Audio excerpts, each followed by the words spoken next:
Ada yang kata, Ustaz, Nabi mana ambil upah? Kenapa Ustaz ambil upah? Kenapa hari ni penceramah ambil upah? Kenapa? Mana boleh ambil upah? Abang pernah jumpa guru kafar? Ada? Guru kafar ambil gaji tak?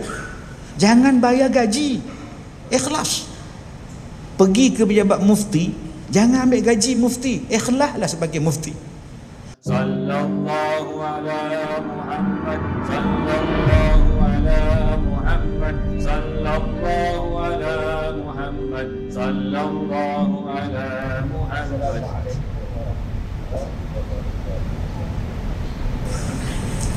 Bismillahirrahmanirrahim. Alhamdulillah wassalatu wassalamu ala Rasulillah wa ala alihi wa ashabihi ajma'in. Qala Allah Ta'ala fi kitabihil karim, a'udzu billahi minasyaitonir rajim. Qala ma mana'aka alla tasjuda id amartuk? Qala ana khairum minhu khalaqtani min nar wa khalaqtahu min tin. Qala fahbit minha fama yakunu laka an tatakabbara fiha fakhruj innaka minas saghirin. Sadaqallahul azim. Terima kasih kepada yang berbahagia Datuk Abdul Wahab. Terima kasih kepada seluruh ahli-ahli jawatan kuasa masjid, kepada pegawai-pegawai masjid, tuan-tuan dan puan-puan, mudah-mudahan dirahmati, diberkati oleh Allah Subhanahu wa taala. Di dalam surah Al-A'raf, ayat yang saya bacakan tadi, juzuk yang ke-8, bermula daripada ayat yang ke-10, 11, 12, 13, Allah Ta'ala menceritakan tentang Iblis laknatullah. Allah Ta'ala sebut, walaqad khalaqnakum, dan sesungguhnya kamilah yang menciptakan kamu kesemuanya. Tsumma sawwarnakum, kemudian kamilah yang membentuk, menggambarkan, menjadikan rupa paras kita ni. Tsumma qulna lil malaikati isjudu li Adam, kemudian kami menyuruh kepada semua malaikat supaya tunduk sujud pada Adam. Fasajadu, semua malaikat tunduk, illa iblis, melainkan iblis. Lam yakum minas sajidin, dia tak mau menjadi orang-orang yang sujud kepada Adam. Lalu Allah berkata kepada iblis, qala ma mana'aka alla tasjuda id amartuka? Iblis, apa yang menghalang engkau daripada tunduk kepada Adam, sedangkan aku yang memerintahkan engkau untuk tunduk pada Adam? Iblis menjawab, ana khairum minhu, aku lebih baik daripada dia. Dia tu makna Adam. Khalaqtani min nar, aku dijadikan daripada api, wa khalaqtahu min tin, sedangkan Adam dijadikan daripada tanah. Lalu Allah Ta'ala berkata kepada iblis, qala fahbit minha, kata Allah, ihbit minha, nyoh kamu daripada syurga. Fama yakunu laka an tatakabbara fiha, tidaklah selayaknya orang takabur duduk di dalam syurga. Fakhruj, maka keluarlah kamu, innaka minas saghirin, sesungguhnya kamu adalah makhluk yang hina, makhluk yang kecil. Kamu tu kecil, kata Allah. Innaka minas saghirin, sesungguhnya kamu tu kecil, kata Allah kepada iblis. Tuan-tuan, lanjutan daripada surah Al-A'raf juzuk yang ke-8, Allah menyebut pula lanjutan cerita iblis ini di dalam suratul Hijr. Surah Al-Hijr ayat 39 dan ayat 40. Bagaimana iblis telah berkata kepada Allah Subhanahu wa taala, Rabbi bima aghwaytani la uzayyinanna lahum fil ard wa la ughwiyannahum ajma'in. Kata iblis, wahai Tuhan.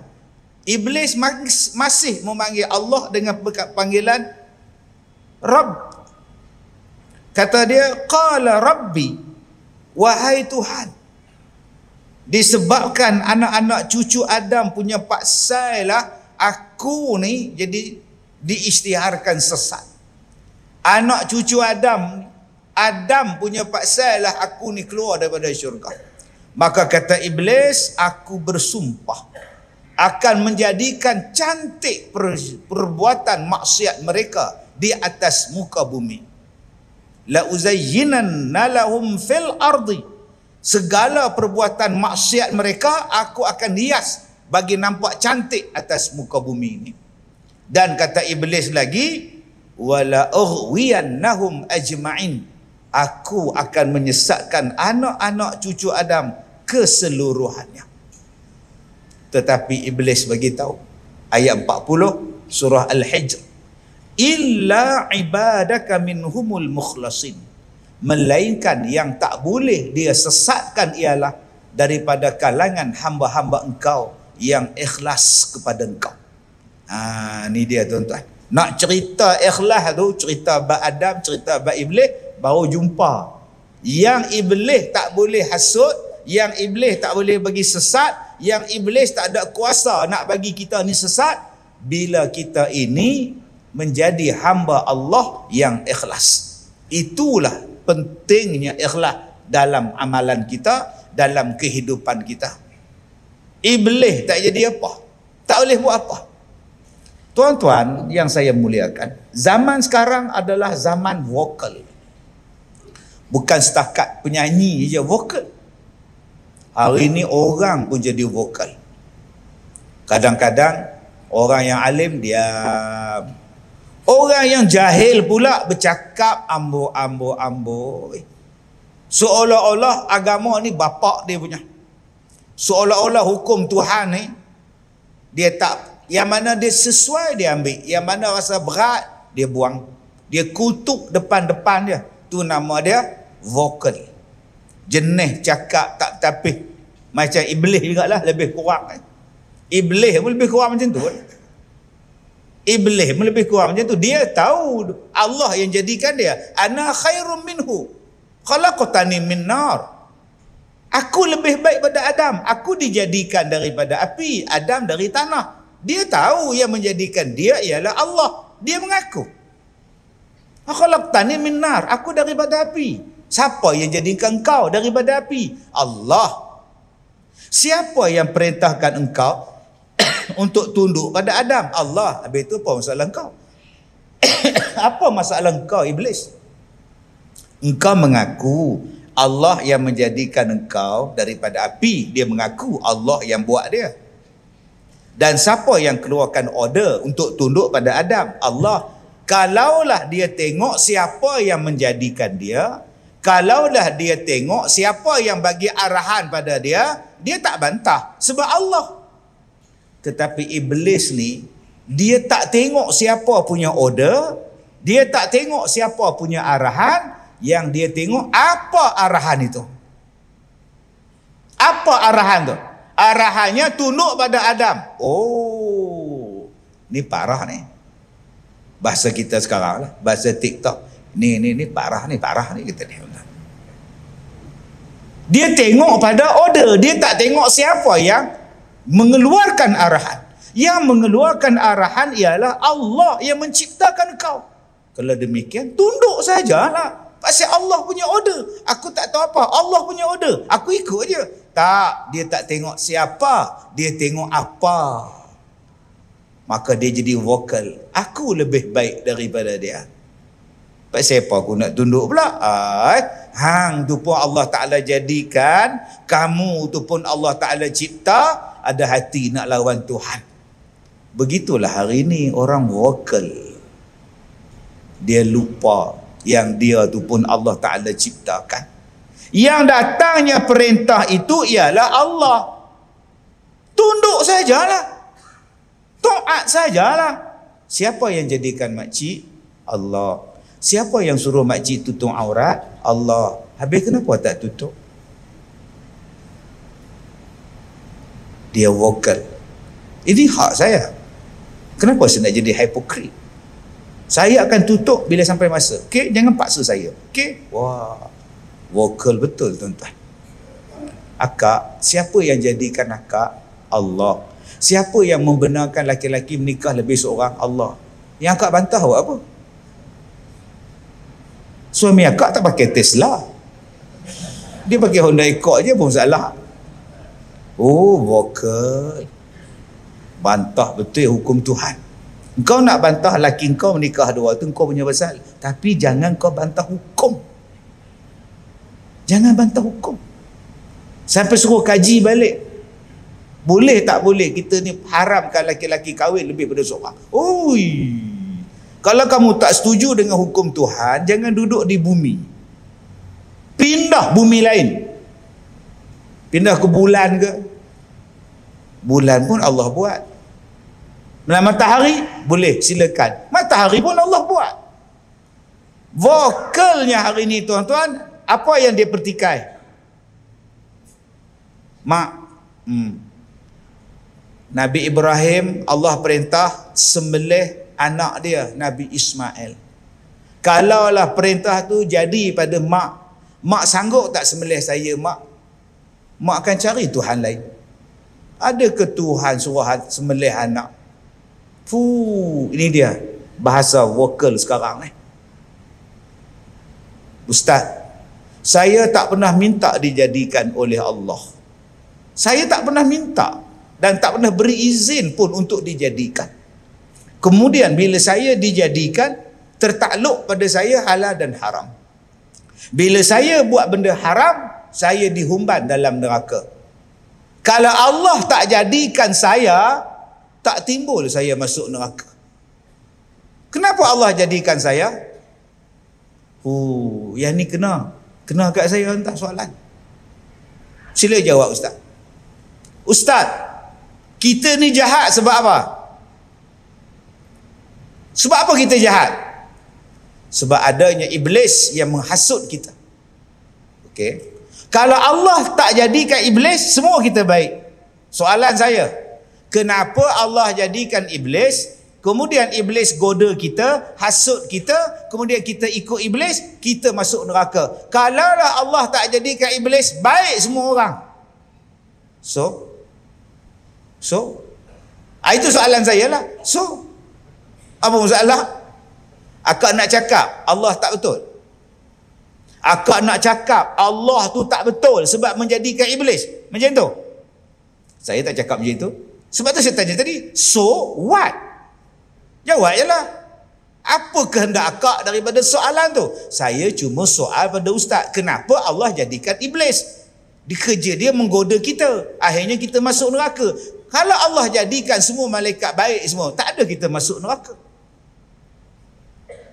Kak, ada tak orang masuk syurga? Saya jawab kat dia, ada tak orang masuk syurga kak? Ada lah. Kalau ada orang masuk syurga, kenapa kau tak berusaha untuk masuk syurga macam orang yang masuk syurga? Kenapa kau tak nak jadi macam Asyah isteri Firaun? Kenapa tak nak jadi Aisyah anak Rasulullah? Kenapa tak nak jadi macam Khadijah isteri Rasulullah? Kenapa tak nak jadi macam Maryam anaknya Imran? Yang kau nak jadi perempuan neraka, kejadah apa? Kemudian kau salahkan Tuhan. Saya ni orang Ipoh. Signboard di Lebuh Raya, Ipoh ke kiri, JB ke kanan. Saya nak balik ke Ipoh, saya bawa kereta masuk JB. Driver saya kata, Ustaz, ini dah ke JB, ikut saya. Kita kan nak ke Ipoh Ustaz, ikut saya. Akhirnya sampai ke JB. Kemudian salahkan Lebuh Raya. Bodoh betul Lebuh Raya ni. Engkau yang bahlul. Syurga belah kanan, neraka belah kiri. Yang kau ikut ke kiri, kejadah apa? Kenapa tak ikut kanan? Segala yang kanan itu telah diajar oleh Nabi SAW. Jalan nak menuju kepada syurga. Nama dia wahadainahun najdain. Kami telah memberikan petunjuk hidayah kepada kamu bagaimana kamu boleh berjaya dengan jalan yang selamat. Fastaqim, ikut jalan itu. Dah, tak nak ikut jalan itu. Aku nak ikut jalan ke kiri. Bila masuk neraka, salahkan Tuhan. Salah tu tuan-tuan. Baik, jadi tuan-tuan yang saya muliakan, hari ini saya kata zaman orang vokal. Terang-terang berani mempertikaikan hukum Tuhan. Sekarang di antara yang paling banyak bukan setakat Allah dia pertikai, hukum dia pertikai. Ada yang pertikai Nabi Muhammad sallallahu alaihi wasallam. Antara sekarang yang dimainkan isu ialah Nabi Muhammad berkahwin dengan Aisyah, tinggal serumah, umur 9 tahun. Hari ni malah ada ustaz yang main benar ni. Bukan 9 tahun tuan-tuan, 16 tahun, 18 tahun Aisyah. Wow, hebat. Ulama-ulama sekalian yang mengatakan bahawa jumhur kata itu umur Aisyah. Mari zaman sekarang, akibat daripada orang kafir duk hentam Nabi Muhammad menikah dengan budak, Nabi Muhammad menikah dengan budak, ini satu bentuk penderaan, maka hari ini ustaz-ustaz kita pun dah goyang. Dia ambil pahaman-pahaman lain pula. Dia kata Aisyah bukan umur 9 tahun, 7 tahun ketika kahwin, 9 tahun duduk sekali, tapi umurnya 18 tahun. Padahal jumhur ulama kata. Bila orang tanya pada saya, ustaz, jadi ustaz, saya pun bila orang kafir tanya, ustaz, betul ke Nabi ni menikah dengan budak-budak, saya pun tak tahu, ustaz, nak jawab apa, ustaz. Abang tak buka sirah, abang.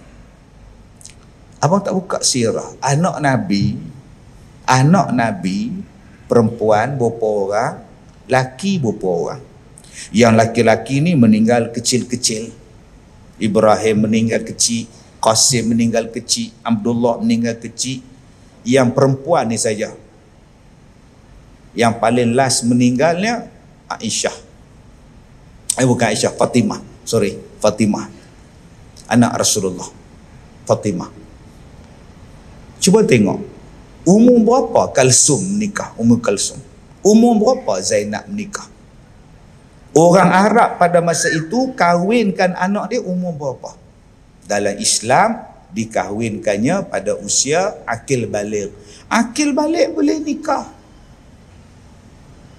Akil baligh boleh menikah. Cuba akak tanya nenek akak kahwin umur berapa? 13 tahun nikah, 10 tahun nikah. Akil balik nikah. Dulu-dulu punya zaman. Tak kecoh pun. Pasal apa? Akil balik. Tapi ustaz, budak lagi ustaz. Pasal apa budak? Abang pernah tengok ke Aisyah tu tinggi mana? Yang kata budak. Akak pernah jumpa persatuan orang kerdil? Jumpa tak persatuan orang kerdil? Pendek-pendek, rendah-rendah. Cuba tengok perempuan kerdil tu. Agak-agak menikah. Rendah ni. Tinggi ni ya kerdil tu. Suami dia 5 kaki 6 inci. Setuju pula akak dia menikah. Padahal dia kerdil tu macam umur 9 tahun badan dia. Kenapa yang akak setuju? Pasal dia boleh nikah. Kalaulah akak kata budak 9 tahun tu masih kecil, badan dia kecil, kahwin dengan orang tua, akak bantah. Kenapa tak bantah orang kerdil kahwin? Bersepah orang kerdil yang kahwin dengan laki-laki normal, siap beranak lagi tuan-tuan. Jangan kita ni. Last kali saya cakap macam ni lah abang. Yang suruh sembelih Nabi Ismail ialah Allah. Adakah Allah zalim? Tak. Yang suruh sembelih Nabi Ismail itu ialah Allah. Adakah Allah jahat? Tak. Adakah betul disembelih? Tak. Habis itu, kalau akak kata Allah tu zalim, akak berdosa tak? Yang suruh kahwin Nabi Muhammad dengan Aisyah tu siapa? Rasulullah tu kahwin dengan Aisyah. Siapa yang suruh kahwin? Adakah Nabi saja saya nak kahwin? Allah yang perintahkan. Takkan Allah nak buat jahat pada Aisyah? Itu jawapan dia. Takkan Allah nak buat zalim pada satu anak nama dia Aisyah binti Abu Bakar. Muslimin dan muslimat yang dirahmati Allah. Begitulah di dalam konsep ikhlas. Iblis ni Allah Ta'ala jadikan. Allah Ta'ala jadikan dan Allah bagi tahu kepada kita. La tattabi'u khutuwatis syaitan.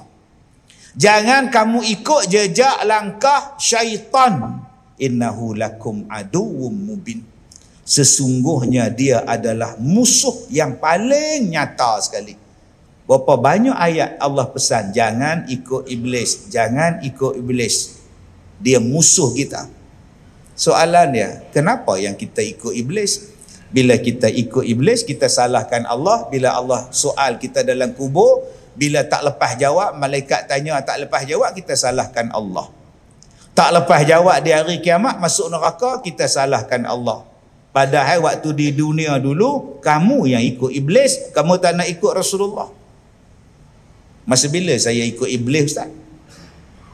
Allah kata jangan membazir, kamu membazir. Allah kata jangan bergaduh, kamu bergaduh. Allah berkata jangan berpecah belah, memang kegemaran kamu berpecah belah. Allah Ta'ala kata jangan kita ini berperangai macam perangai iblis, sombong, takabur, ujub, riak. Tapi itulah pakaian kita, sombong, ujub, riak. Bukankah Allah dah cerita jangan ikut iblis, jangan ikut iblis, jangan ikut iblis. Dan dalam surah Al-Hijr ayat 40 Allah Ta'ala sebut satu ya, iblis tak akan menang dengan orang-orang yang ikhlas. Cara nak tolak iblis apa dia? Nama dia ialah ikhlas. Allah bagi tahu bagaimana cara nak selamat daripada iblis. Jadilah ikhlas. Yalah, kalau tak ada iblis kan senang langsung, Ustaz. Kalau awak tak ada iblis, ada satu lagi benda yang akan goda awak, nama dia nafsu. Yalah, kalau gitu jadikanlah saya malaikat, tak ada nafsu. Payah tuan-tuan. Orang macam ni tuan-tuan ambil pergi rendam dalam kolah air. Bila dia duduk rendam dalam tu, dia tak boleh nak terima tuan-tuan, kita ni makhluk. Allah Ta'ala bagi contoh orang-orang yang masuk syurga, ikutlah minan nabiyyin was-siddiqin wasyuhada was-salihin. Ikut jalan ni, jalan para nabi, jalan pada orang yang benar, jalan pada orang yang syahid, jalan orang yang siddiqin, salihin. Ikut. Hari ini kita burukkan orang-orang ni, empat ni kita burukkan. Jalan para nabi kita burukkan. Tak sesuai kalau kita ikut nabi zaman sekarang kan. Sekarang zaman 5G kan. Jadi Nabi Muhammad ni zaman unta boleh lah. Tak sesuai. Zaman Nabi ni dia buat goyang tangan lagu tu. Kalau kita ikut Nabi sangat pun dia, tapi kau doa minan nabiyyin, aku nak duduk dengan para nabi. Kenapa tak ikut jalan Nabi? Adakah ikut jalan Nabi kita kena buat rumah macam Nabi, naik unta berjalan macam Nabi? Macam tu ke ikut Nabi? Dah disebut kepada kita was-siddiqin, ikutlah orang yang benar. Jadilah orang yang benar. Paling benar sekali siapa? Abu Bakar As-Siddiq radhiyallahu anhu. Abu Bakar As-Siddiq, benarnya dia nak masuk syurga ni. Bila sebut sedekah, mana ada simpan untuk dia. Bila ditanya pada dia, apa yang kamu simpan untuk keluarga kamu, Abu Bakar? Aku simpan untuk mereka Allah dan Rasulnya. Nak masuk syurga tu, jadi macam Abu Bakar, benar. Apa yang Nabi cakap, benar. Tak pernah bantah, tak pernah bantah. Jadilah macam dia. Kita hari ni, Nabi cakap benar, kita bantah, tapi nak masuk syurga. Abu Bakar, Nabi turun daripada langit, aku baru balik daripada Mi'raj, dari langit.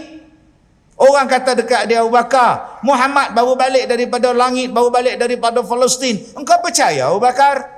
Kalau dia cakap lebih daripada itu pun aku percaya. Kalau dia cakap lebih daripada itu pun aku percaya apa yang dicakap oleh Muhammad. Itu nama dia siddiqin. Kita hari ini, Nabi Muhammad kata setiap penyakit ada ubat. Berapa ramai tak percaya? Berapa ramai tak percaya? Ustaz, kanser tak ada ubat? Kencing manis tak ada ubat? Tak ada ubat Ustaz. Tapi Nabi cakap ada ubat. Tapi doktor cakap tak ada ubat. Orang percaya cakap doktor lebih pada Nabi. Kemudian, ya Allah, masukkanlah aku dalam syurga, ya Allah. Apa? Dulu saya cakap, bila kita sakit, makanlah habatus sauda. Orang tibai saya, beribu-ribu komen hentam saya. Saya kata makan habatus sauda. Ada yang jawab, habatus sauda bukan ubat untuk semua penyakit. Dia ada certain ya, ubat yang sudah tu pulang dekat hang. Sekarang bila pakat sakit, dada sakit, bernafas tak apa nak cukup, duk sempuk, baru minta betul saudah. Yang dulu tak mau makan. Saya cakap madu, ubat. Ustaz jangan sebut madu boleh tak? Saya pantang tau. Sabar kat Leah. Ni madu lebah, bukan madu Tesla. Madu ubat. Kita tak mau ikut cakap Nabi, tuan-tuan. Bantah Nabi. Bila Nabi kata ada ubat untuk setiap penyakit. Likul lidak syifa. Setiap penyakit ada ubat. Carilah ubat dia. Allahu Akbar. Bantah. Tapi kita nak jadi syurga ahlinya. Tapi tak mau tiru Siddiq. Percaya cakap Nabi elok-elok. Kita ni minan nabiyyin was-siddiqin wasyuhada. Kita nak jadi orang yang syahid. Allah, tuan-tuan, banyak jenis syahid. Kalau nak pi fi sabilillah, pilah. Tapi kata Allah dalam Quran, janganlah orang pergi perang semua. Kena ada yang duduk menuntut ilmu. Rupanya tuan-tuan, menuntut ilmu ni pun berada pada jalan jihad, pada jalan Allah. Yang tuan-tuan hari ni boleh dapat pahala syahid, salah satunya ialah berada dalam majlis ilmu. Balik dari majlis ilmu, pergi ke majlis ilmu, mencintai majlis ilmu. Tuan-tuan suka mati, mudah-mudahan dapat syahid. Banyak lagi jenis syahid, tuan-tuan. Baik syahid dunia ke, syahid akhirat, dia tak kira lah, syahid jugalah.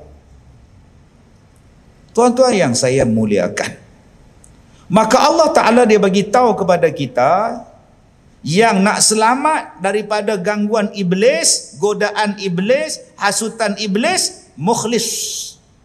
Maka Allah berfirman dalam ayat yang lain, wa ma umirtu, tidaklah aku diperintahkan illa liya'budullah mukhlishina lahuddin. Illa liya'budullah mukhlishina lahuddin. Ada 2-3 ayat hampir sama. Tidaklah aku diperintahkan melainkan untuk beribadat ikhlas kepada Allah. Ni dia. Baru nak masuk tajuk, tuan-tuan. Yang tadi itu muqaddimah. Muqaddimah setengah jam. Ini mau ke 12 ni. Tuan-tuan yang saya muliakan, bila sebut tentang ikhlas, jangan bagi tahu ke orang. Jangan bagi tahu. Sebab ada orang yang bila dia ikhlas memberi, dia tulis nama dia di belakang sejadah.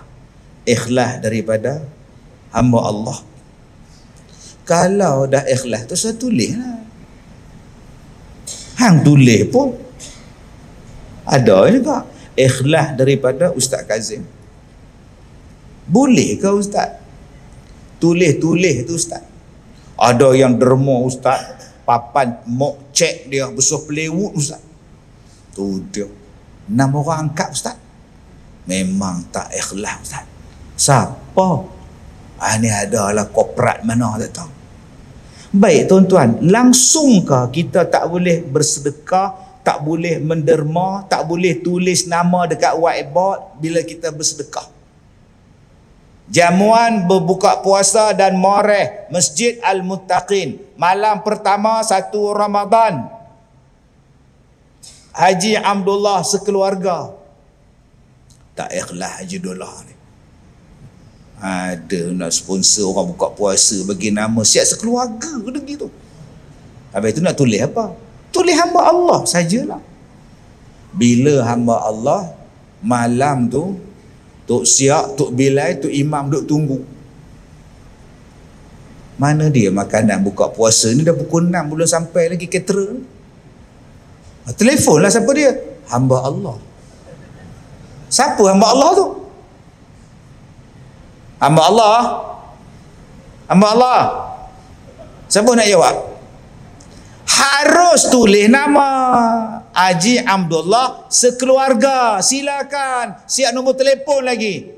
Besok hari ni Tok Siap ada telefon. J, malam besok Haji sponsor lah. Ya dah. InsyaAllah dah. Biryani gam. InsyaAllah dah. Kalaulah malam besok hamba Allah Malam besok hamba Allah ya. Siapa hamba Allah ya? Seorang tak ngaku bodoh tuan. Buat je tiap malam hamba Allah, tak buka puasa kita. Sebab itu bersedekah ada macam-macam cara. Ada 4 cara bersedekah. Allah Ta'ala sebutkan allazina yunfiquna fis sarra wad darra.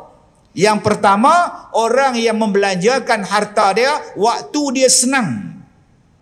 Waktu senang, waktu kaya, waktu sehat, waktu tu dia sedekah, waktu tu dia infak.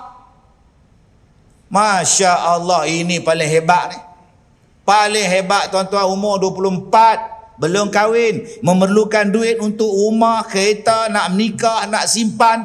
Tiba-tiba duit dia boleh infak pada jalan Allah. Padahal dia sangat memerlukan wang sebab dia masih muda. Nak tampung mak dia, nak belanja dia, nak bayar motor dia, nak repair, macam-macam benda. Tapi dia ada peruntukan untuk jalan Allah. Dia dipanggil waktu dia sangat memerlukan, waktu dia sihat, dia bagi pada orang yang pertama. Yang kedua, wad-darra, orang yang bersedekah waktu dia susah. Dia sendiri pun sempit, dia pun sakit.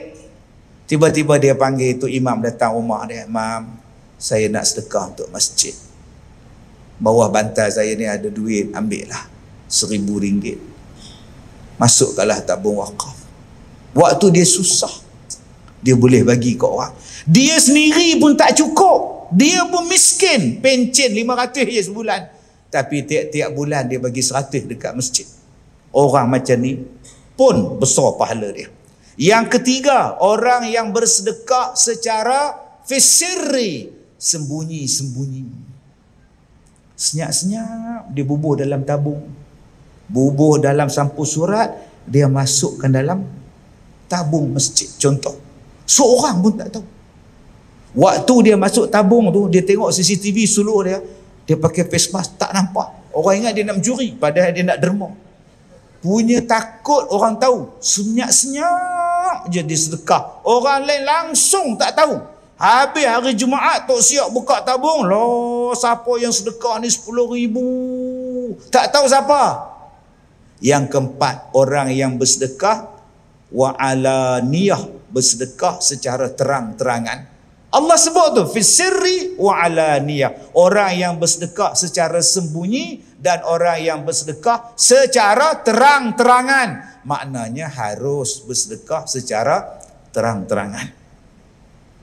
Datang satu orang besar sini, saya ketika makan bersama pengurusi dan jawatankuasa masjid, mereka meminta peruntukan sumbangan dari saya untuk membina balai lintang yang baru. Dengan ini saya meluluskan ya 100,000 ya. Jangan cakap dekat dia. YB ni riak betul. Boleh dia umumkan, tak salah. Boleh dia tulis nama, tak salah. Yang salahnya apa? Yang salahnya riak. Yang salahnya apa? Yang salahnya dia ujub. Yang salahnya dia sum'ah.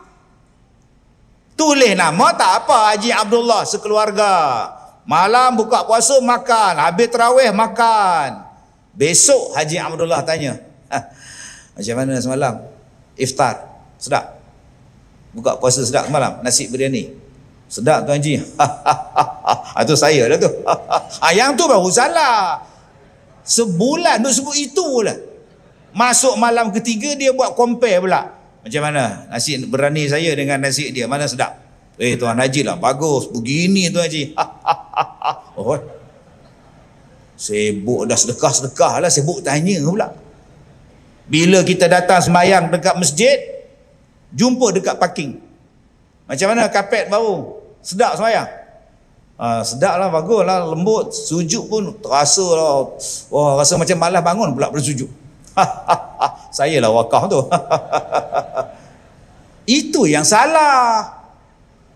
Dia bagi cek pada masjid, di bawah cek tu nama dia. Nama dia Datuk Kazim. Riak ni. Jangan cakap riak, memang dekat cek tulis nama dia. Dia pergi padang pula, langsung kena tolak tuan. Tak salah. Yang salahnya bila engkau riak.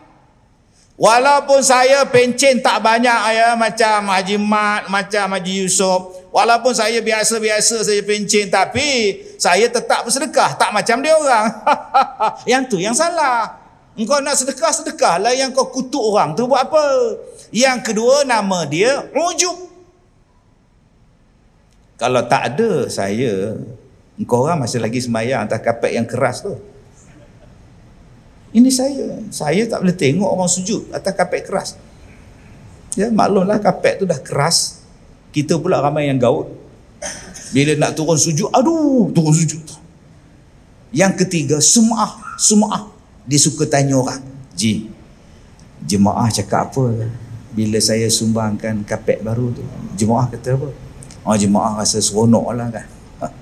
Dia orang tahu kot saya yang sedekah. Dia orang tahu saya yang beritahu. Bagus Tuan Haji, bagus. Itu nama dia sum'ah. 3 inilah yang menghilangkan pahala. La tubtilu sadaqatikum bil manni wal adha. Nak sedekah, tuan-tuan, sedekah saja lah. Jangan duk ungkit, duk sebut, duk ulang, duk ungkit, duk sebut, duk ulang. Akhirnya orang tak lantik dia jadi AJK masjid. Tukar jenis AJK baru. Dia buka balik kapet dia. Pukul 9 pagi dia panggil kontraktor gulung. Kita nak sembahyang Zuhur, hilang pula kapet ni. Inilah yang merosakkan amalan kita sebab tidak ikhlas.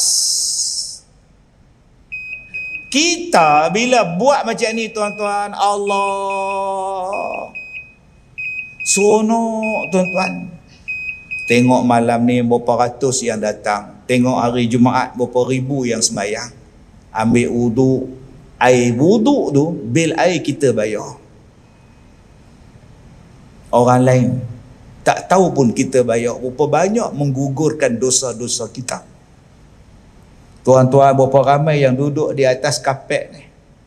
Dia datang hari Jumaat pukul 10 pagi, dia i'tikaf, dia semayang sampai habis Jumaat, belum balik lagi. Semayang berapa banyak pahala untuk orang, bukan setakat yang semayang tu, yang wakaf ni.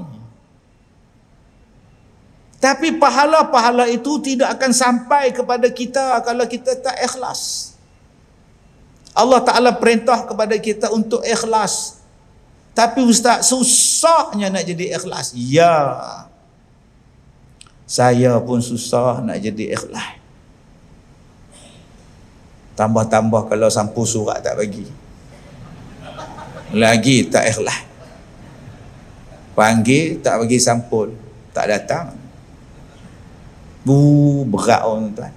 Berat nak jadi penceramah. Tak ikhlas. Saya punya simple tuan-tuan. Orang jemput saya datang ceramah, saya datang. Walaupun penat, walaupun sibuk. Tak ada masa. Malam semalam saya ceramah di Durian Tunggal, Melaka. Saya sampai di Ipoh pagi tadi pukul 7.30 pagi. Terus saya melayan. Hari ni ada 15 bas yang melawat sekolah saya sampai jam 12.30 tengah hari. Tak balik ke rumah, tengok apa pun tidak, terus datang ke KL. Takut jam. Sebab semalam saya gerak dari Ipoh 12.50 sampai ke Durian Tunggal 7.30 malam. Sama jauh dengan naik pergi ke Mekah. Bila jauh pun jam. Saya kata aku tak mau dah mengadap jam. Pun lama juga, pukul 12 sampai 4.30 petang. Jam juga di Tapah, jam juga dekat dengan Sungkai Bidok. Kenapa saya datang? Sebab saya seronok. Bila saya berceramah, saya seronok. Dia menghilangkan keletihan saya. Tambah dapat mikrofon ni. Oh, ini ubat saya. Ada orang tanya pula, kena rebus dulu tak ustaz? Boleh, ambil mikrofon tu rebus. Ambil tinggal segelas air dia, minumlah, insya-Allah sembuh penyakit awak. Bingung betul. Apa yang kita buat, itulah yang menghilangkan kesusahan kita. Apa yang kita suka, dia menghilangkan benda yang menyedihkan kita. Benda yang tak seronok, benda yang sedih, benda yang benci, benda yang sakit. Buatlah apa yang tuan-tuan suka, yang tuan-tuan Allah redha. Dia datang kesihatan pada kita. Kita hari ni bila bersedih duk menung. Ada yang bila bersedih pergi petik bunga. Bila nak selesai masalah? Tak apa Ustaz? Bersedih pergi petik bunga. Ya. Sekarang bukan zaman bermenung. Marilah kita memetik bunga. Macam pernah dengar lah Ustaz. Itu seroja. Apa kejadah kau bermenung-menung petik bunga? Apa hal? Bila saya tak sihat, saya bercakap. Bercakap itu menghilangkan kesakitan. Bercakap itu, berceramah itu, suka tengok tuan-tuan. Malam semalam saya di Durian Tunggal. Pagi tadi saya dengan 500 orang. Hari ni saya dengan tuan-tuan. Sepatutnya saya tak balik malam ni. Saya kena buat gigi dekat dengan Dabang Zara apa tau. Tak payahlah aku nak balik. Gigi ni boleh buat kemudian. Pasal saya dah tak balik 4 hari dah. Nak tengok anak isteri, nak tengok cucu. Tuan-tuan, sebab tengok isteri pun menghilangkan kesusahan. Yang mana faham? Tak faham sudah. Saya punya sistem senang perangai saya. Jemput datang. Tak jemput sudah. Kalau orang tak jemput, apa masalah? Kalau jemput, orang kasih sagu hati, saya ambil. Kalau jemput, orang tak kasih sagu hati, habis ceramah, balik. Tak ada masalah. Kalau bagi sagu hati, tapi tak cukup, tak apa. Nanti kalau jemput lagi, saya tak datang dah. Senang sangat hidup, tuan-tuan. Senang sangat hidup saya. Saya cakap, nak dapat ceramah saya ni bertahun-tahun. Ada yang 10 tahun baru dapat. Sebab dia nak tarikh 1 Muharram, awal Muharram. Ada yang 5 tahun. 5 tahun minta nak dapat tarikh betul-betul 12 Rabiul Awal. 5 tahun booking baru dapat. Saya seronok juga. 5 tahun tempah Ustaz Kazim, baru hari ni dapat. Saya kata kita terus je ceramah ya. Pukul 8 sampai pukul 9.30. Tak boleh Ustaz kena berhenti sekejap sebab kita nak azan. Lepas tu Ustaz sambung balik. Saya kalau ceramah, saya cakap. Kalau saya ceramah, saya cakap. Bila berhenti azan, saya tak reti nak mula balik. Sebab saya gear 5 dah. Tiba-tiba nak start gear 1 balik. Allah, boleh tak untuk hari ni excuse je cakap. Terus je kita ceramah. Sekali je. Minta lah pada jabatan, minta tolong. Sebab nak jumpa 5 tahun sekali. Oh tak boleh Ustaz. Ustaz kena berhenti azan, lepas tu sambung balik. Saya punya SOP saya, kalau azan, saya berhenti sebab orang nak semayang. Azan menandakan suruh semayang. Masuk waktu dengan jam, bukan dengan azan. Kalau tak azan pun masuk waktu. Kalau azan tak betul waktu pun tak masuk waktu. Tuan-tuan azan Jumaat pukul 12.30. Dah boleh semayang dah. Dah 12.30. Oh dah bang dah. Belum lagi. Minta izin. Oh tak boleh. Ustaz kena berhenti. Okeylah, kalau gitu SOP saya kalau awak azan saya stop lah. 40 minit je ceramah. Okey tuan-tuan, kita jumpa lagi. Assalamualaikum. Besok dia telefon PA saya. Berkenaan sagu hati semalam, ya. Kita bayar dekat Ustaz Kazim penuh tau, tapi dia ceramah separuh. So, minta pulangkan balik separuh. Astaghfirullahaladzim. Saya tak bohong tuan-tuan, ni dalam masjid. PA saya datang, Ustaz, orang semalam minta Ustaz pulangkan balik duit. Oh ya ke? Sebab Ustaz pendek sangat ceramah 40 minit. Okey. Ustaz macam mana? Pulangkanlah balik. Di mana duit dia? Saya pun tak tahu di mana duit dia. Rupanya ada dalam kereta, saya tak tahu. Buka sampul pun tidak. Saya kata kamu ambil duit ni, pergi hantar balik sekarang juga. Hantar balik tuan-tuan, naik kereta masuk highway, hantar balik bagi dekat AJK. 10 sen pun Ustaz Kazim tak ambil. Ustaz Kazim sedekah balik. Oh iya ke? Alhamdulillah. Seminggu lepas tu tuan-tuan, budak yang sama telefon saya, Ustaz, saya nak kerja dengan Ustaz boleh tak? Kepala otak kau tuan-tuan. Jenis apa ni? Kita mengharapkan orang ikhlas kepada kita, tapi soalan dia, kita ikhlas ke tidak dengan orang?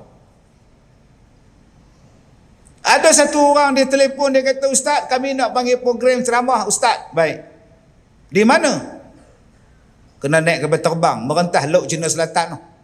Boleh. Tapi kita tak ada sagu hati pun. Saya pun tak minta sagu hati abang. Abang bagi-bagi, tak bagi pun tak apa. Alhamdulillah, itu yang kami nak dengar. Kapal terbang pun tiket kami tak bayar ustaz. Ustaz sendirilah. Okay, no problem.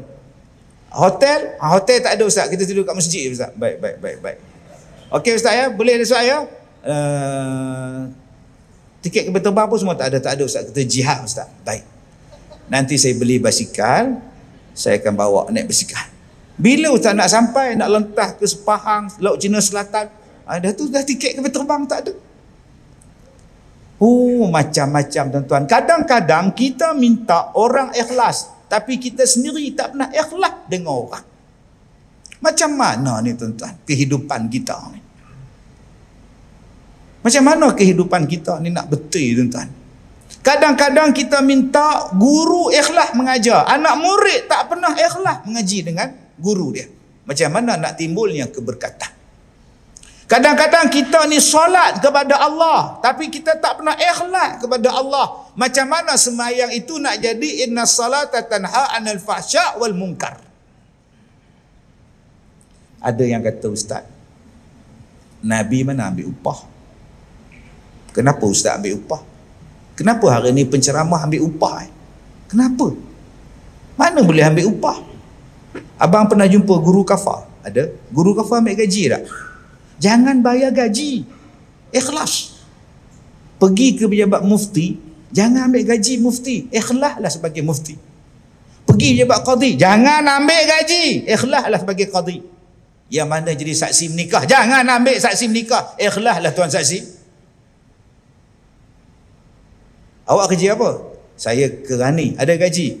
Dapat gaji ustaz. Kenapa awak ambil gaji tak ikhlas? Ini pendapatan saya ustaz. Ikhlaslah kerana Allah.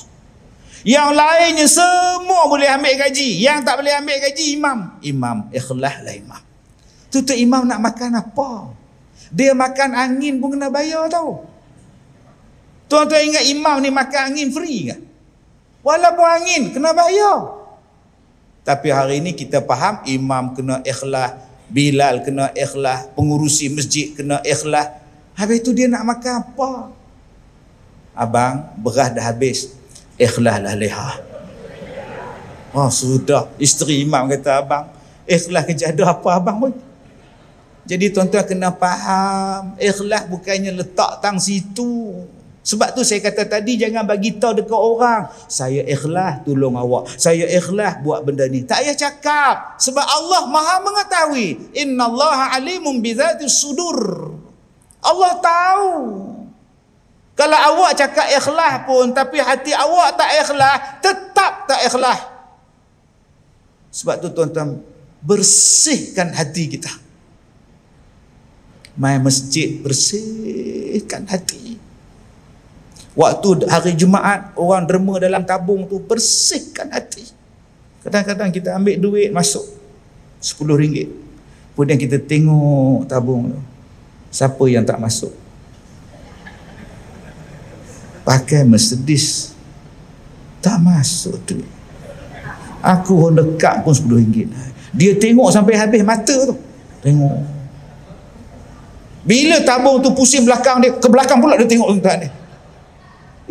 Buruknya perangai. Kamu bagi 10 sudah. Kenapa nak tengok orang? Tak salah ke saya tengok? Tak salah, tapi kamu ngutuk dia.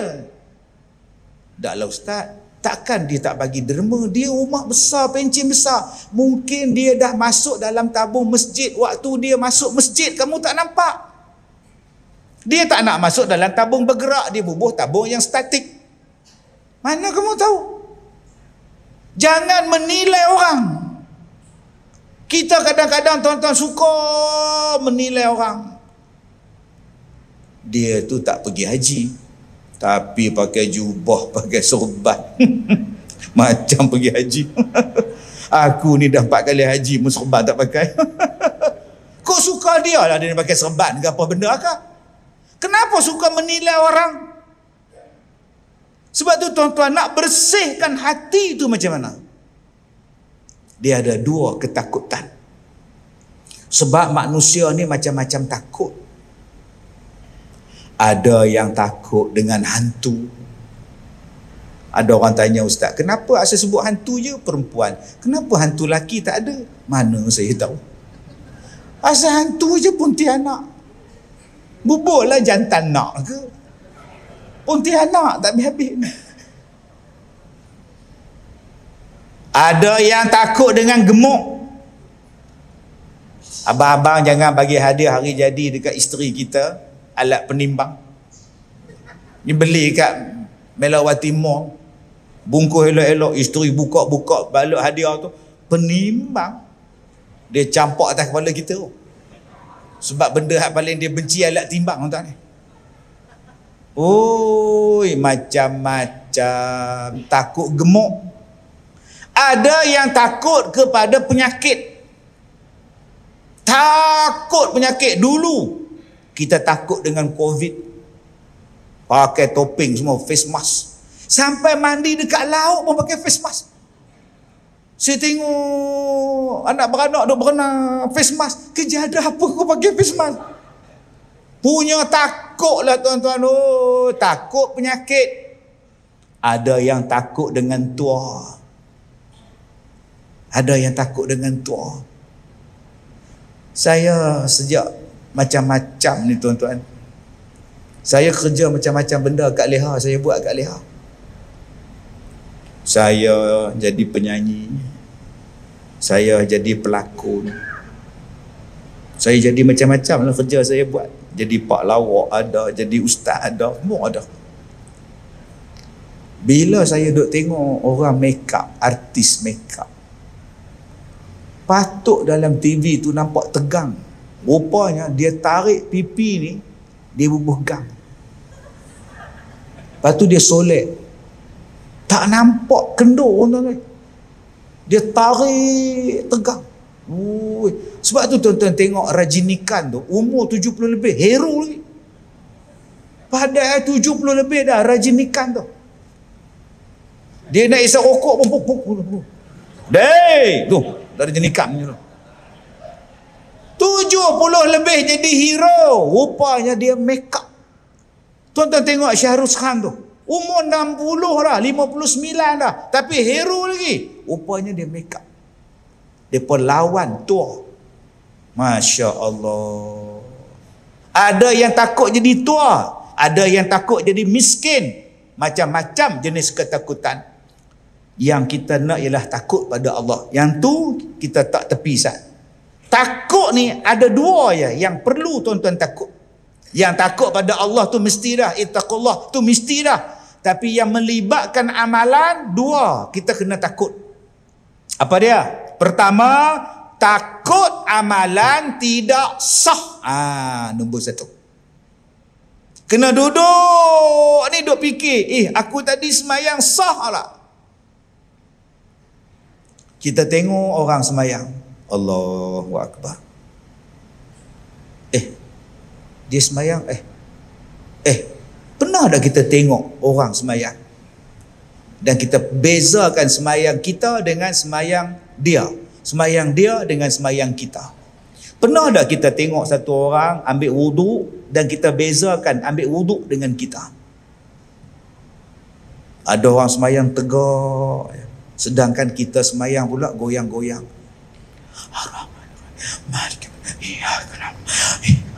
Tak siapa aku semayang goyang-goyang.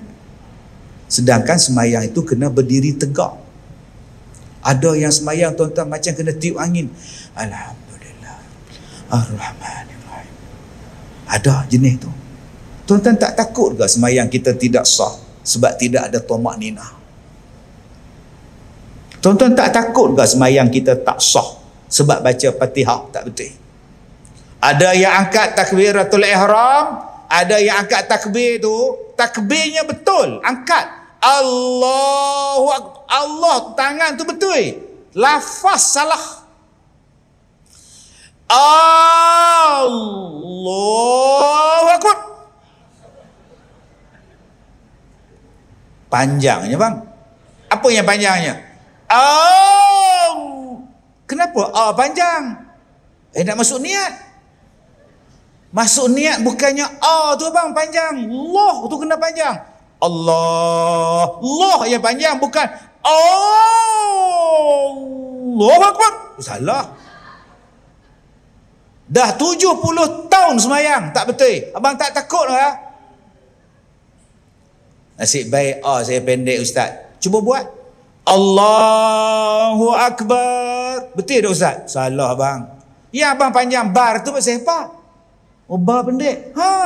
Allahu Akbar. Bukan Allahu Akbar. Salah. Ada yang bila angkat takbir langsung tak bunyi apa. Salli pada maghribi selesai. Bang tak dengar. Cakap. Allahu Akbar. Cakap. Itu kalau dapat kat direktor Mak Nispu. Direktor Mak Nispu dia kata apa? Cakap. Cakaplah bodoh, cakap. Dia kena dengar pada telinga sendiri. Berapa ramai yang angkat takbir tak dengar apa? Tak takut ke semayang kita tak ada markah? Semayang kita tak ada nilai? Sebab wuduk tak betul? Sebab basuh kencing tak betul? Dia masuk tandas, dia kencing. Dia basuh betul-betul tak helmet. Ustaz, saya betul cakap ustaz, saya masuk tandas tak pernah pakai helmet. Siapa suruh pakai helmet? Tadi ustaz cakap. Kan aku cakap terus terang kan, kata lucah pula. Abang tu orang tua. Bila tua kencingnya pun slow, meleleh sampai ke lato-lato. Tapi abang basuh hanya pada helmet. Tang lato-lato tak basuh. Kencingnya sampai ke lato-lato. Aku tak faham Ustaz Kazim ni. Adakah bawa lato-lato dalam tanda? Astaghfirullahalazim. Bila kita cakap tu terang, live ni banyak kawan report pula Ustaz Kazim lucah. Saya nak cerita tuan-tuan, 2 penyebab yang kita diseksa dalam kubur. Pertama sebab kencing, satu lagi sebab lidah. Kencing masalah tak basuh, kencing masalah basuh tak betul. Lidah Pak Zem mengumpat, mengadu domba, bergaduhkan orang. 2 penyebab ni bukan penyebab yang besar pun, tapi kena seksa dalam kubur. Satu masalah kencing, satu masalah lidah. Bukan bunuh orang, bukan berzina, hanya kencing. Kencing pun masalah. Bayangkan berzina. Kalau kencing pun kena soal teruk dalam kubur, bayangkan kita bunuh orang, bunuh mak, bunuh isteri, bunuh anak. Masya Allah. Jadi abang-abang, lepas ni kalau masuk tandas, buang air kecil, basuh betul-betul. Sebab tu masjid-masjid kena sediakan paku supaya jemaah boleh buka seluar gantung. Ini buka zip kencing berdiri je. Kalau basuh lebih-lebih kan basah pula seluar tadi. Buka seluar gantung, duduk mencangkung kau, basuh kencing kau. Ustaz, kita orang tak pakai seluar ustaz, kita orang pakai kain ustaz. Lagi senang, buka kain kau sangkut kat pintu tu. Sangkut. Tengah duduk kencing orang curi kain. Oi. Sudah entah. Ada juga malaun mana tak tahu. Jahat buat curi ikan orang. Dia ngusik Pak Ji tu. Comel tu. Datanglah rescue. Mau pikul lain lah kata dia. Tuan-tuan, okey, jaga betul-betul basuhan kita, istinja kita. Takut tak tak diterima, tak sah semayang, tak sah puasa, tak sah haji, tak sah umrah, tak sah, tak betul. Nombor 2, apa yang kita kena takut? Amalan kita tidak diterima.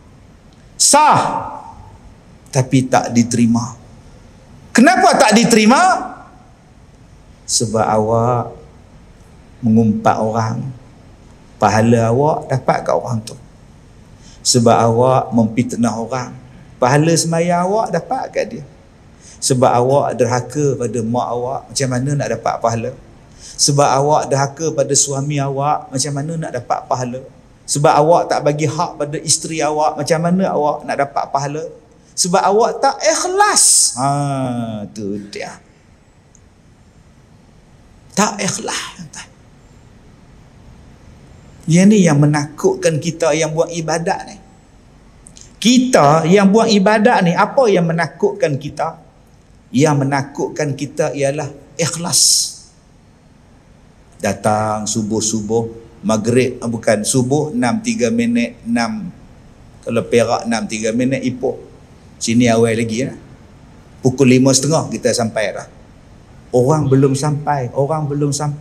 Kita sampai buka lampu, buka kipas. Allahu Akbar. Kita dengar motor Y3 suku pengerusi dah sampai. Carbon X1R pengerusi punya motor sampai dah. Dalam hati kita duduk semayang tu, hati tu duduk bercakap, baru dia tahu siapa datang awal. Maknanya kamu semayang sebab nak tunjuk dekat dia. Kata Allah, di hari kiamat minta pahala pada orang yang kamu nak tunjuk. Mana boleh dia bagi pahala? Ni cabaran kita ni, cabaran jadi Bilal. Cabaran jadi Bilal. Allahu Akbar, Allahu Akbar. Habis mic bang, dia tanya makmum, macam Mekah tak? Oh, sudah tuan-tuan. Cabaran jadi penceramah.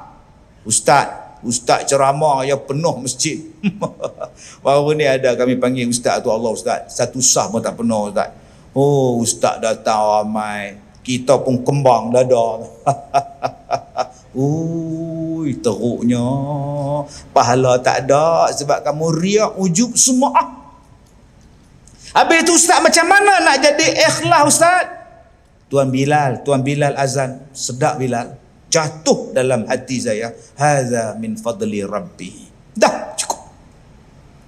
Ustaz mari ceramah, alhamdulillah ustaz, orang yang tak pernah datang masjid pun datang ustaz, terima kasihlah ustaz datang, hadza min fadli rabbi. Dah cukup.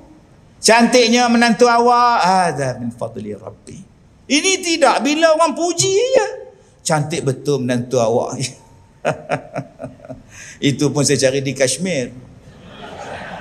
Jauhnya Kashmir. Itu kamu boleh tengok lagi menantu nombor 2. Itu yang pertama, yang nombor 2 lagi cantik. Aduh, tuan-tuan, potong. Bila orang puji je, potong. Jangan kita dibiarkan berada dalam keadaan puji melambung. Lama-lama tuan-tuan kita jadi riak. Cukup.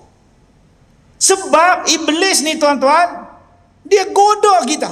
Ada orang yang nak jadi ikhlas, bila dia sembahyang sunat, dia tak nak sembahyang ramai-ramai.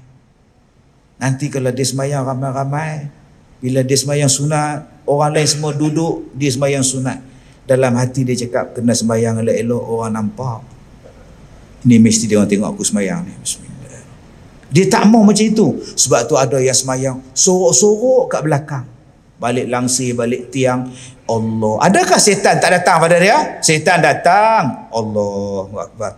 Macam ni lah bagus sembahyang seorang-seorang. Inilah bagus.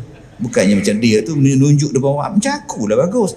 Tak bagus juga tuan-tuan. Sebab itu balik kepada takwa yang pertama, ittaqullah. Yang pertama awal-awal tadi saya sebut. Takutlah pada Allah. Kau sembahyang depan orang ramai pun kena takut pada Allah. Kau duduk seorang-seorang pun kau duduk takut dengan Allah. Buatlah satu-satu benda hanya semata-mata ittaqullah. Apa dia ittaqullah? Hamka dalam tafsir dia kata ittaqullah bukan takut kepada Allah. Ittaqullah maknanya ialah takut pada Allah. Ittaqullah rindu pada Allah. Ittaqullah cinta pada Allah. Ittaqullah mengharap pada Allah. Ittaqullah menyerah diri kepada Allah. Digabungkan semua benda itu dalam satu perkataan, nama dia taqwa. Ittaqullah haqqa tuqatih. Jadi tuan-tuan yang saya muliakan, yang nak jadi orang ikhlas ni tuan-tuan, nombor 1, saya nak ajak pada diri saya sendiri, nak ajak pada tuan-tuan semua, nak selamat daripada iblis yang merosakkan amalan kita dengan jalan ikhlas. Bagaimana untuk mengelakkan kita ni daripada tidak ikhlas? Yang pertama, dalam kita nak buat ibadat, kita merasakan bahawa ibadat yang aku buat ini mungkin adalah ibadat yang terakhir. Jadi aku kena buat elok-elok, mungkin ni sembahyang yang terakhir. Kita tengok hari Jumaat lepas ada imam yang meninggal, sebaik saja bagi salam.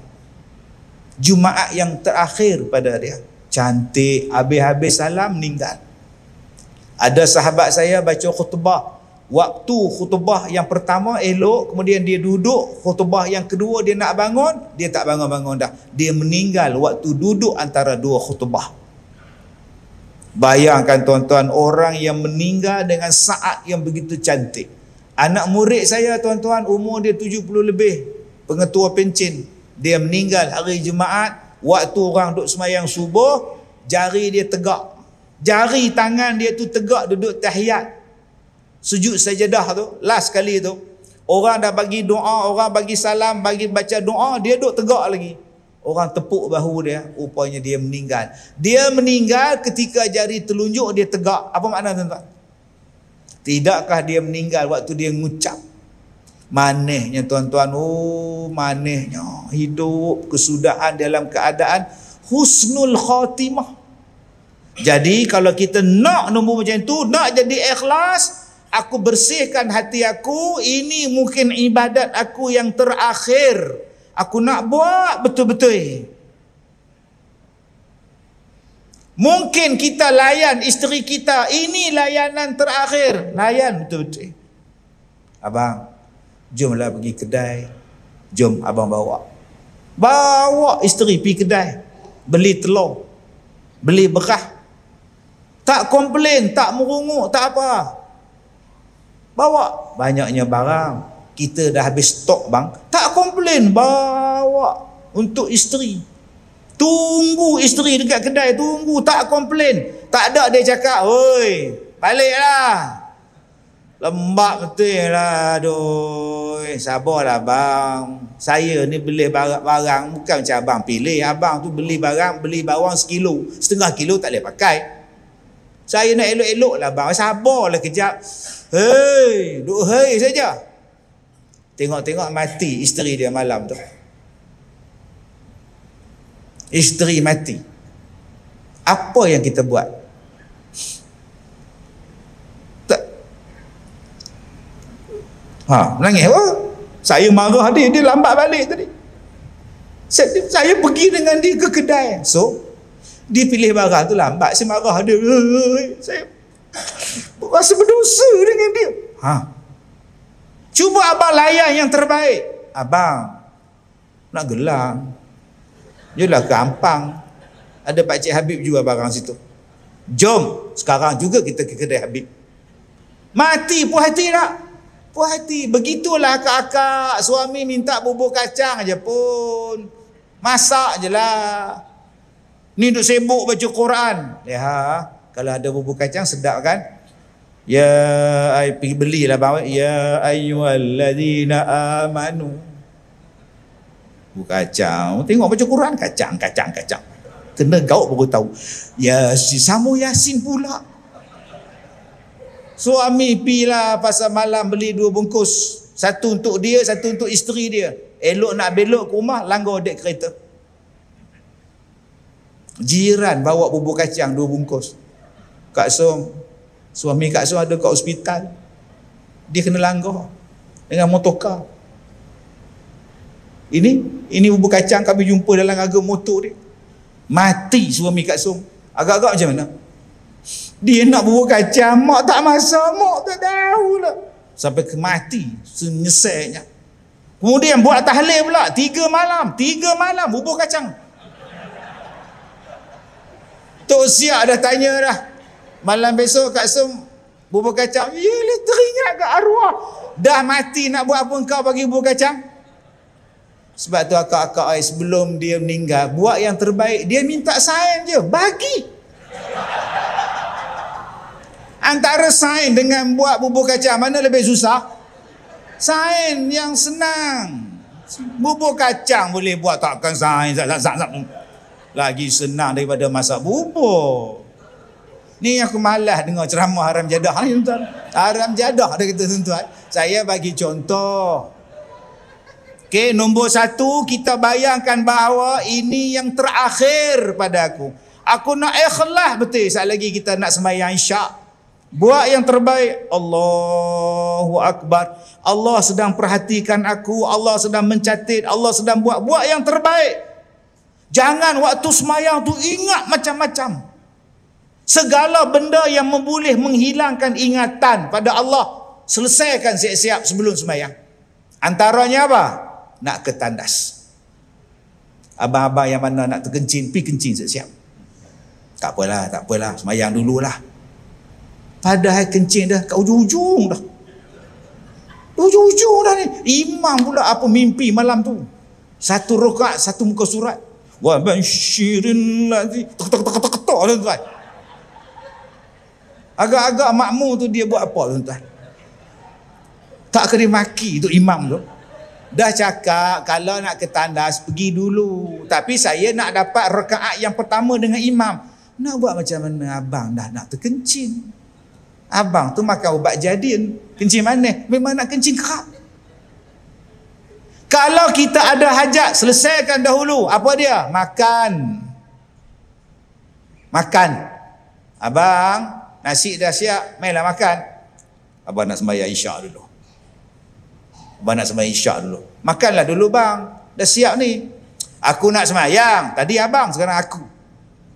Elok angkat takbir. Assalamualaikum. Ada ipar datang. 1 van bawa anak-anak.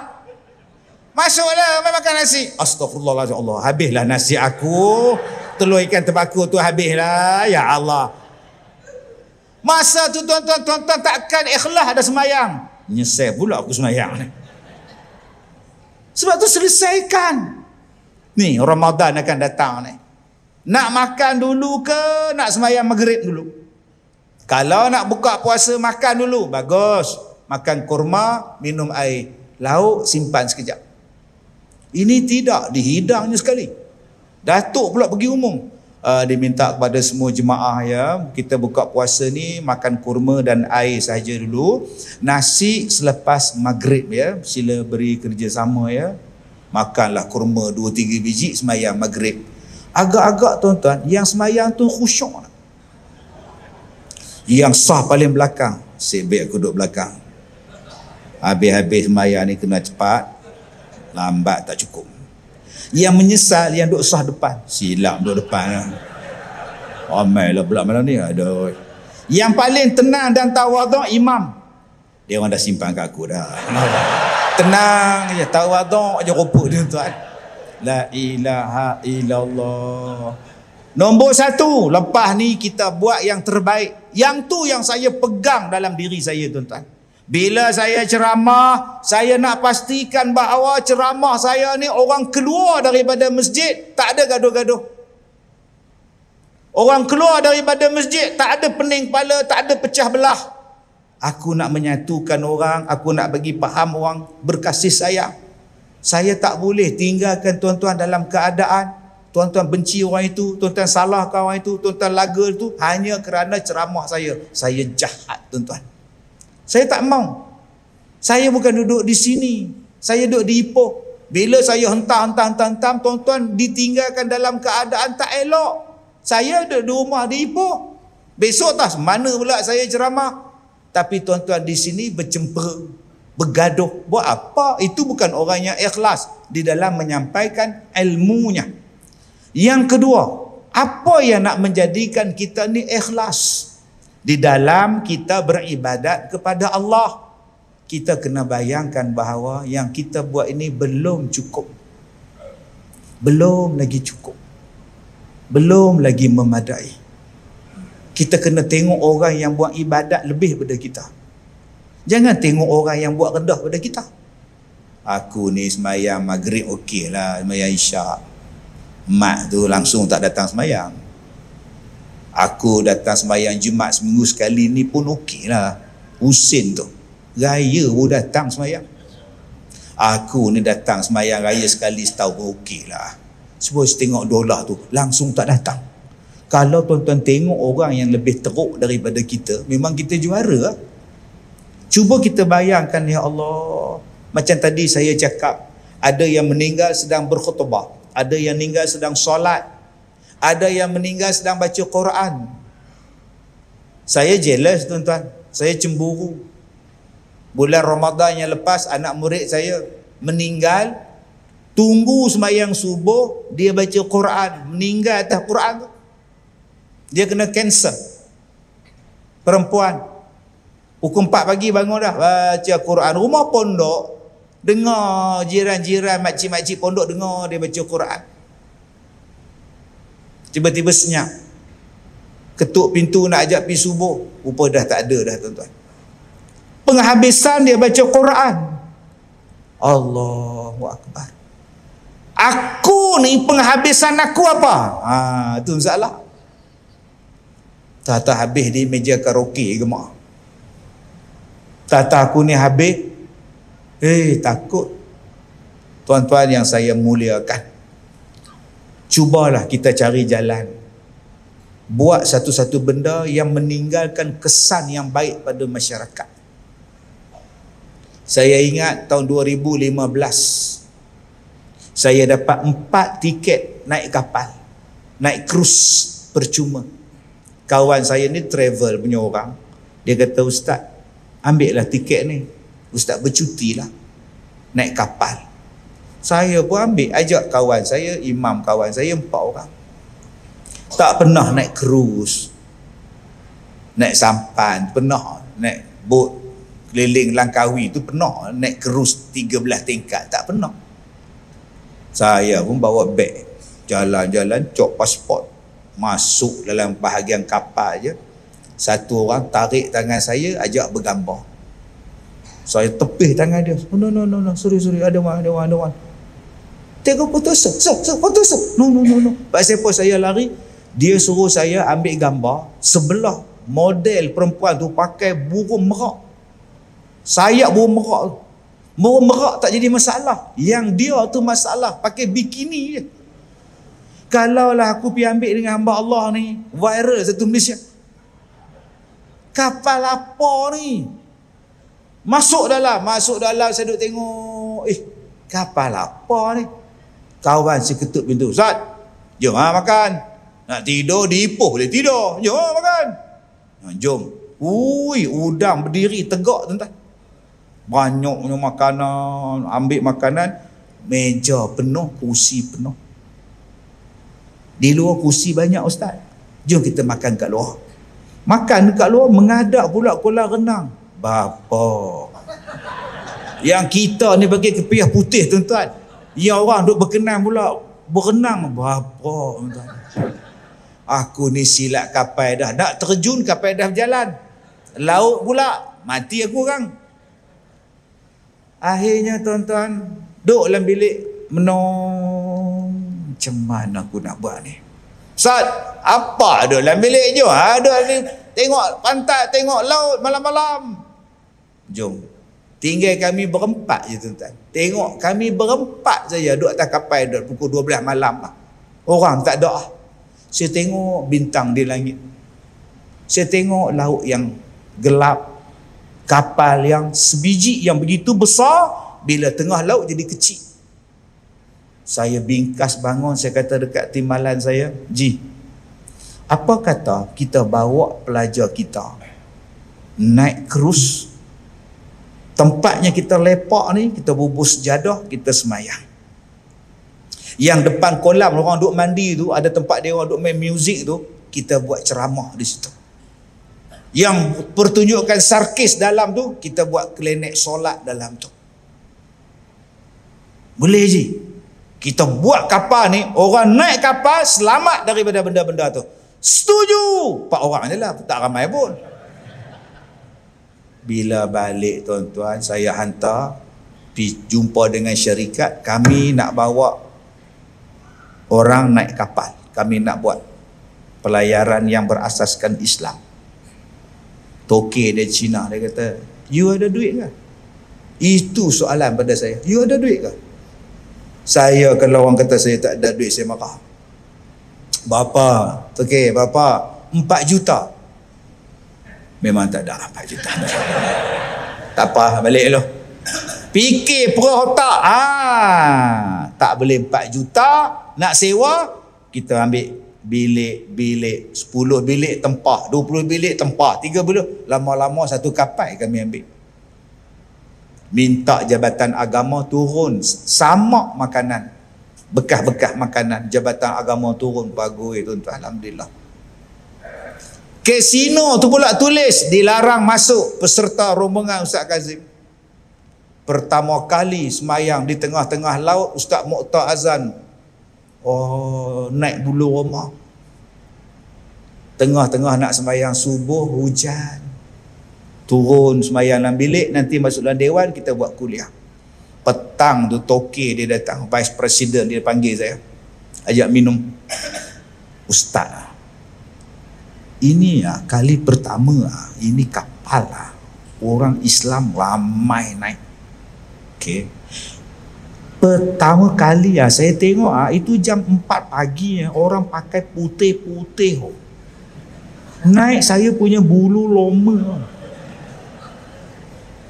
Saya tak pernah tengok orang tak tidur orang pakai putih-putih mau semayang. Saya kata kami nak semayang subuh, kami buat dulu semayang malam, dan memang kami pakai putih, telekung semua, jubah. Kita suka putih-putih bersih.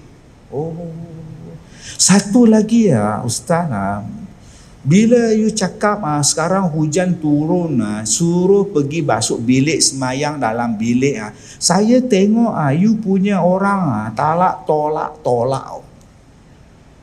Itu hujan sudah turun, dia orang tolak mau cepat. Saya tak pernah tengok, selalu orang tolak takut hujan. Saya kata kami orang Islam memang berdisiplin, kami takkan tolak. Oh, nak tolak apa? Yang ikut rombongan saya tu 78, 80, nak tolak apa dulu? Masa tu orang hentam saya siang malam, pak saya naik kapal ada kasino. Orang tibai saya buat bodoh. Last kali tuan-tuan 2018 saya belayar dengan tabung haji. Tempat yang saya buat forum tu besar dewan kita, masjid kita ni. Yang ada pelak di lantai. Banyak pelak dia. Saya tanya dekat budak Indonesia yang duk layan air, duk tuang air kat saya tu. Saya kata, "Mas, ini banyak pelak, ini apa? Tempat charge handphone kah?" "Ustaz, ini tempat kasino." "Ustaz tak tahu kah?" "Mana aku tahu, aku tak nak masuk. Kasino pergi mana?" "Sudah tutup. Sudah jadi surau. Ustaz mau buat ceramah apa sini, sudah buang segala mesin." Alhamdulillah. Daripada kasino sampai tak ada kasino. Sebab itu kalau kita berjuang kerana Allah, Allah akan mudahkan. Saya bersyukur tuan-tuan. Itu pelayaran. Elok tahun depan nak sambung, Covid datang. Tak boleh belayar. Sedangkan arak dah tak ada, kasino dah habis. Kita betul-betul jadikan kapal ini untuk orang Islam belayar. Boleh semayang, boleh tengok kebesaran Tuhan di tengah laut, boleh qiyam mulai.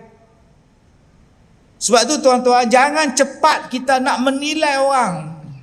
Sabar banyak-banyak dulu. Kita tak tahu tujuan dia apa, niat dia apa. Kalau dia ikhlas, Allah mudahkan urusan dia. Dan sebab itu saya nak minta pada tuan-tuan, kalau tuan-tuan nak buat satu-satu benda yang baik, perubahan, walaupun agak drastik dan sebagainya, buat dengan ikhlas. Pedulikan apa yang orang cakap. InsyaAllah akan datang pertolongan Allah kepada tuan-tuan. Allah pesan pada kita, in tansurullah yansurkum. Yang ketiga, setiap daripada kita ni ada contoh orang-orang yang lebih awal daripada kita. Ambillah contoh itu untuk menjadikan kita ni ikhlas. Tadi saya sebut akak-akak depan saya ni macam-macam masalah. Ada yang dapat, Ada yang dapat suami garang, panah baran. Macam mana saya nak ikhlas dengan suami saya, ustaz? Saya masak nasi lemak, dia minta nasi goreng. Bila saya buat nasi goreng, dia minta nasi lemak, ustaz. Rasa nak bakar je, ustaz. Sabar. Itu dia saya dapat. Ustaz Zul pun cakap sabar. Ustaz Kazim pun suruh sabar. Cuba ustaz duduk di kedudukan saya, ustaz nak sabar apa? Ustaz bayangkanlah, ustaz. Baik, saya sedang bayangkan. Semua atas saya, ustaz. Dia tak kerja. Masak atas saya, duit dapur gas atas saya, sewa rumah atas saya, lampu terbakar pun saya tukar, bil air pun atas saya, dengan dia pun atas saya, ustaz. Oi, berat tu akak. Itulah macam mana nak datang ikhlas. Ustaz, saya 5 anak, suami meninggal. Tak tahulah ustaz, kadang-kadang anak ni waktu kecil dengar cakap, tapi bila dah besar lawan kita. Sedih lah ustaz. Anak pula tak hargai mak yang bela anak-anak. Ada pula dapat suami yang baik. Suami ni baik sangat. Berapa ramai pula yang isteri ambil kesempatan atas kebaikan suami. Masak pun tak marah, tak masak pun tak marah. Abang, malas masak lah bang. Kita puasa dah malam ni. Baik. Abang, hari ni malas masak bang. Kita puasa lah bang. Dah 24 jam aku tak makan ni. Tak marah pun. Baik betul suami dia. Ada pula tuan-tuan jadi anak. Kadang-kadang kita, mak kita pilih kasih, bapak kita pilih kasih.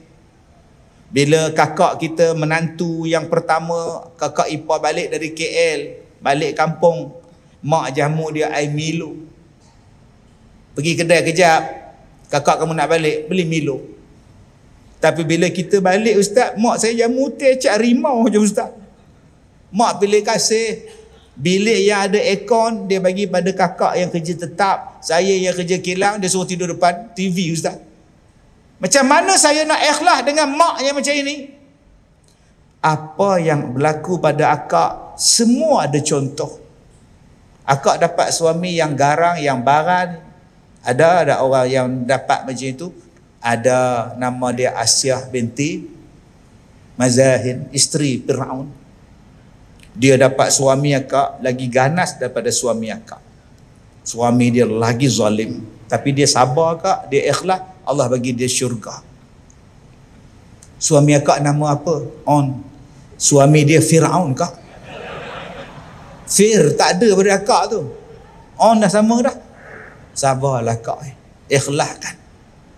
Ustaz, saya tak ada suami. Besarkan anak-anak susah, ustaz. Orang kampung kata saya di janda gatal lah apalah. Saya tak pernah menggatal, ustaz. Akak pernah dengar tak Maryam? Maryam tu dia besarkan anak dia seorang-seorang. Orang kutuk Siti Maryam, tapi dia ikhlas pada Allah. Akhirnya Allah letak dia dalam syurga. Kak pun ikhlas lah kak. Mudah-mudahan Allah nak bagi syurga dengan sebab akak jadi janda. Akak jadi balu. Ustaz, saya nak jadi anak yang soleh, solehah, ustaz. Tapi tak tahulah, ustaz. Akak pernah dengar tak Fatimah binti Rasulullah? Fatimah ni orang yang baik, sangat hormat pada bapa dia, sangat cinta kepada bapa dia. Doa macam-macam, rendah hati, rendah diri dengan bapa dia Nabi Muhammad. Allah letakkan Fatimah nikah dalam syurga, kak. Akak beruntunglah dapat suami yang baik. Ikhlaskan akak. Mudah-mudahan akak ni jadi macam Khadijah, dapat seorang suami yang baik, nama dia Rasulullah. Semua orang ada perangai dia, tuan-tuan. Carilah, ambillah yang terbaik untuk kita bawa sebagai satu bimbingan kita ke syurga. Ambil contoh-contoh daripada mereka. Ada imam buta. Dia hafaz 30 juzuk, lepas dia hafaz, dia jadi imam. Asal dia celek. Asal dia nampak. Asal dia ialah dia sihat. Satu hari dia kena demam panas, mata dia buta. Bila mata dia buta, dia mula menghafaz Al-Quran dan dia ingat 30 juzuk. Orang tanya ada imam, apa perasaan imam? Bila dulu nampak, sekarang tak nampak. Alhamdulillah. Kalaulah saya celik, mungkin saya tak hafaz Quran. Tapi dengan sebab saya buta, saya hafaz Quran. Alhamdulillah, syukur. La ilaha illallah. Dia tak salah pun dengan doktor, dia tak salah pun dengan demam, dia tak salah pun dengan mak bapak dia yang lambat ke hospital. Dia bersyukur pula mata dia buta. Dengan buta itulah dia boleh hafaz Quran. Waktu saya mengajar tahfiz tahun 1993, ada satu pelajar saya buta. Masa tu tak ada lagi Quran Braille, belum dapat dari Pusat Islam, minta Braille.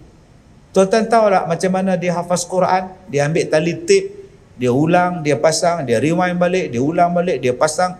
Dia hanya dengar melalui apa yang dia dengar dalam kaset dan dia hafaz. Dia boleh ingat Quran, tuan-tuan. Sampai putus tali tu. Setahun lepas tu baru dia dapat Quran Braille, baru dia boleh baca Quran Braille.